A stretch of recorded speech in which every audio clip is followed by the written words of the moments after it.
Welcome to PosiZone. Master your positioning skills.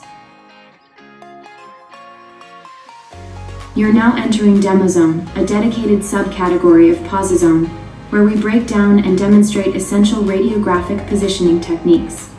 In this video, we'll focus on the hip and thigh regions, perfect for both radiologic technology students and practicing professionals looking to sharpen their skills. Our goal is to help you refine your accuracy, promote patient comfort, and produce high-quality diagnostic images every time. Let's get started. First is the AP projection of the distal femur with the knee included. Patient is in supine position with limb rotated 5 degrees internally to place it in true anatomical position. Reference point is mid-femur and the central ray is perpendicular. Structure shown must include the knee joint. Next is the AP projection of the proximal femur with the hip included. Patient is in supine position with limb rotated 10 to 15 degrees internally to place the femoral neck in profile. Reference point and central ray is the same with distal femur. Structure shown must include femoral neck and hip joint. Next is lateral projection of the femur. Patient is in lateral recumbent position.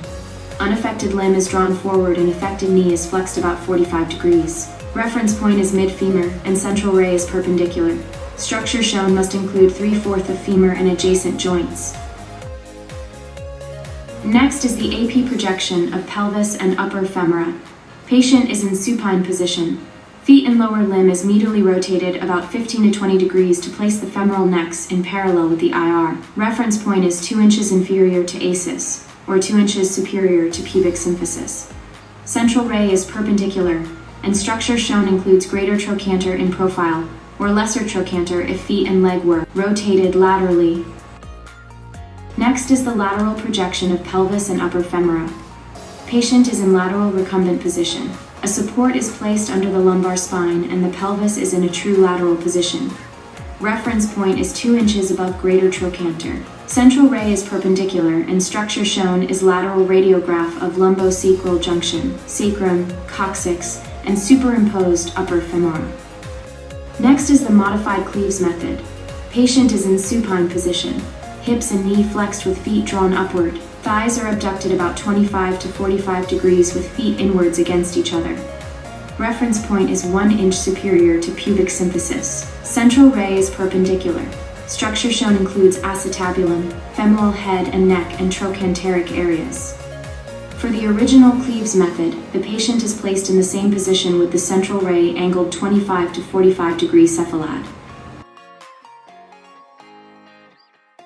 Next is the modified Cleaves method, but in unilateral projection. Patient is in supine position.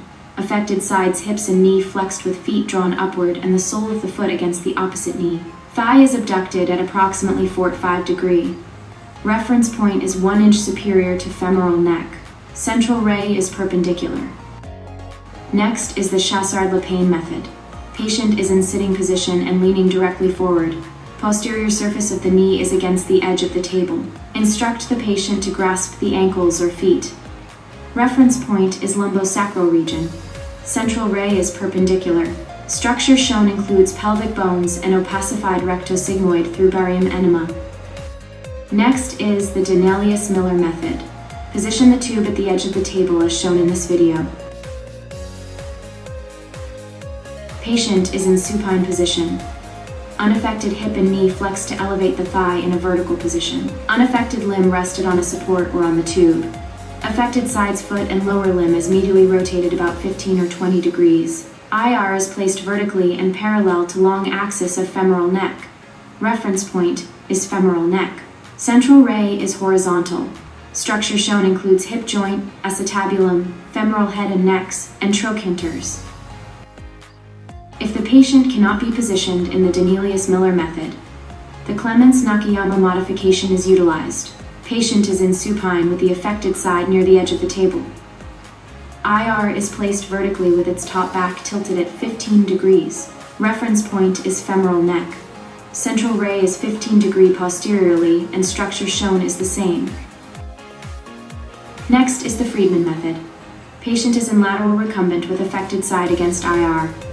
Place the affected limb in true lateral position and the unaffected limb rolled 10 degrees posteriorly. Reference point is femoral neck. Central ray is 35 degrees cephalad and structure shown includes femoral head and neck, trochanteric area, and proximal shaft of femur. Next is the Taylor method. Patient is in supine with knees flexed slightly. Reference point is 2 inches distal to superior border of pubic symphysis. Central ray is 20 to 35 degrees cephalad for males and 30 to 45 degrees cephalad for females. Structure shown includes pelvic outlet and inferior rami without foreshortening. Next is Bridgman method. Patient is in supine with knees flexed slightly. Reference point is a level of ASIS. Central ray is 40 degree caudad. Structure shown includes pelvic ring or inlet. Next is the Stonic method. Patient is in prone position. Reference point is symphysis pubis. Central ray is 38 degrees cephalad. Structure shown includes pelvic ring or inlet, anterior pubic and ischial bone, and symphysis pubis. Last is the weight-bearing AP projection of the hip. Patient is standing with back against the VCH. Weight is distributed equally on both feet.